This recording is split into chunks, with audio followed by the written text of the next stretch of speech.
Hello, this is Jason Mundragon, where I am taking on everything within the universe and making it comprehensible to the collective consciousness.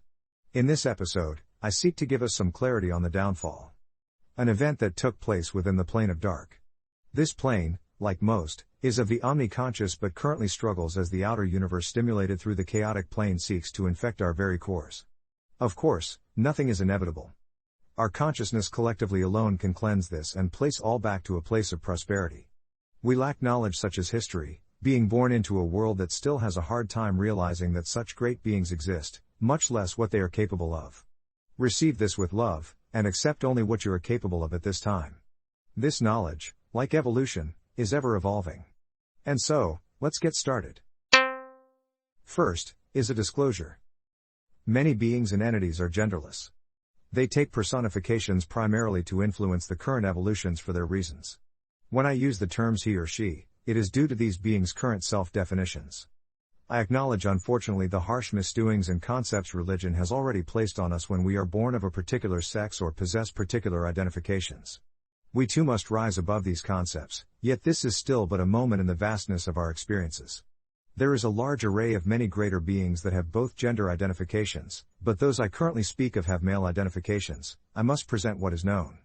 I do not view any being born of consciousness as good or evil, they are just transitioning. Perhaps through experience, they will move back to assisting the greater good, but this is of their own realizations.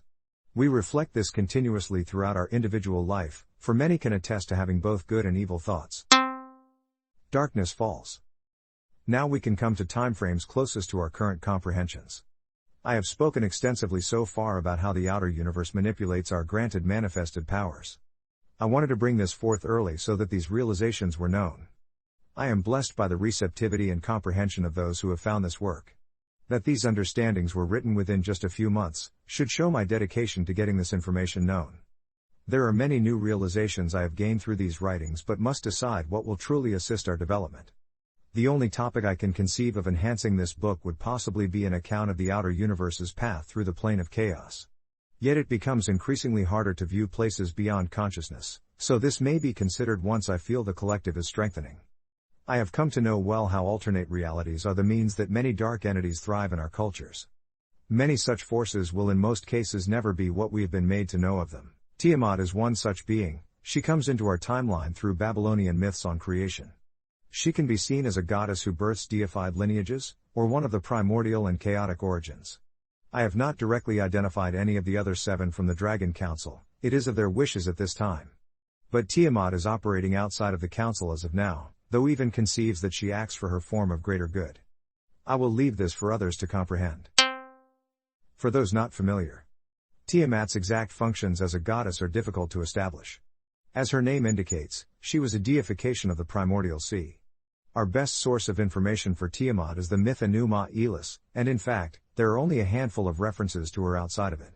Enuma Elish begins with a description of the 2 primeval seas, the salt sea Tiamat and the sweet sea Abzu, mingling their waters together to create the gods. For us, we must conceive this as the singular personality of the plane of dark and Tiamat, to which a new breed of dark entities was birthed. In the following battle between Abzu and Ea, Tiamat attempts to appease Abzu and stop the conflict. But when she is later pressured by the lower gods to revenge him, she herself becomes the main antagonist of the story, creating an army of monsters led by her new consort, Chingyu.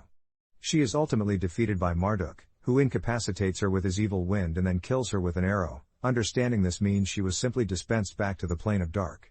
Marduk splits her in 2, creating heaven and earth from her body, the Tigris and Euphrates from her eyes, the mist from her spittle, mountains from her breasts, and so on. We can now conceive this as being remnants of her scattered form left on earth after the battle.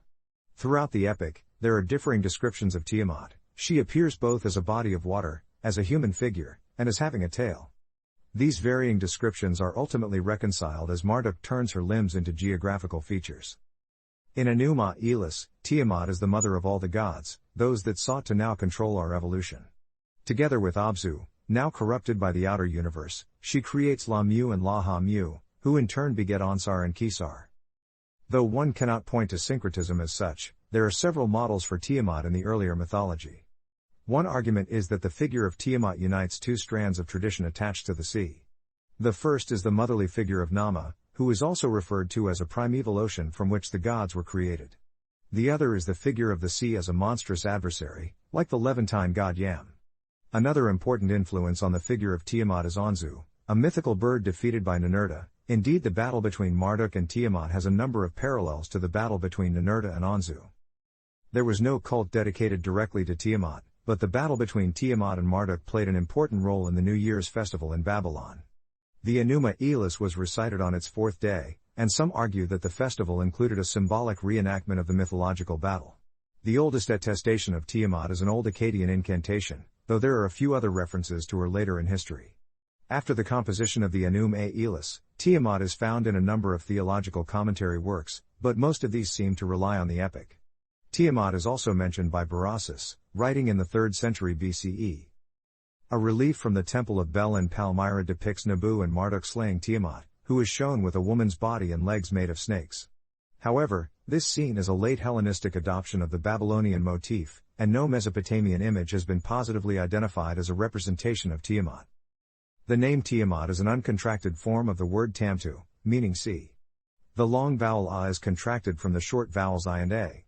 The word is in the absolute state, a noun form that is equivalent to the vocative, a grammatical case that directly invokes or addresses a person or deity. Literally, the name means sea. With Yahweh's emergence into the Holy Plains, many found new strength and admired his leadership. He was seen as one directly born from the omniconscious, though this is speculative. It would be the first time higher elementals realized something beyond the reflections as the omniconscious.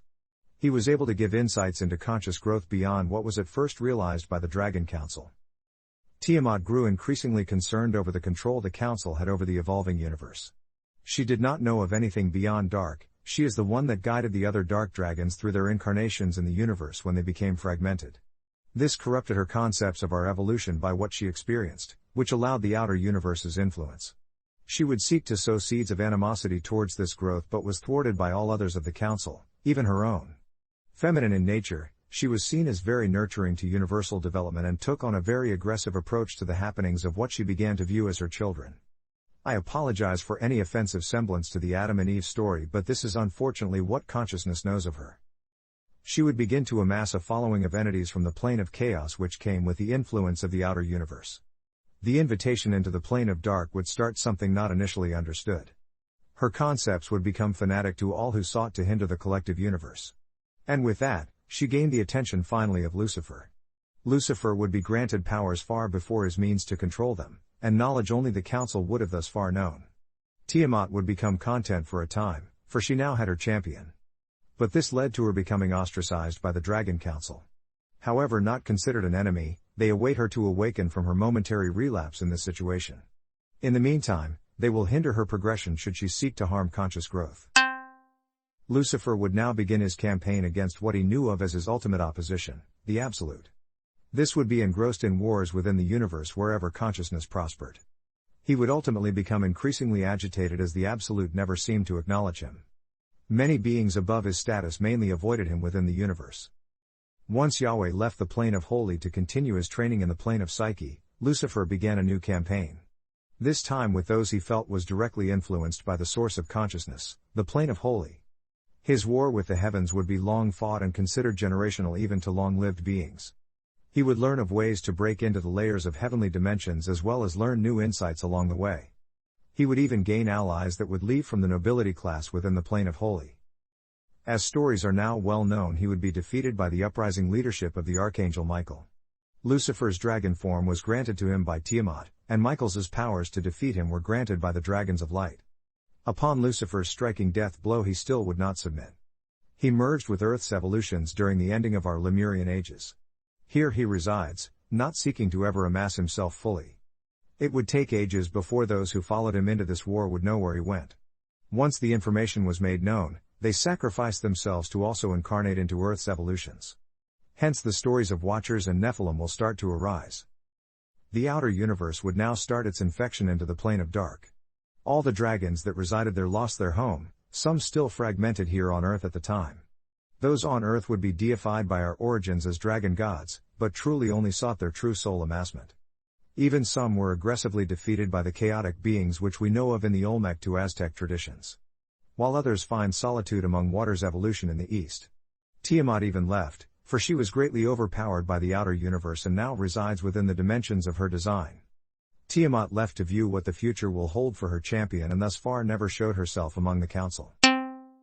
The outer universe, taking its knowledge from all sources thus far and seeking to obliterate our conscious lifestream however it can.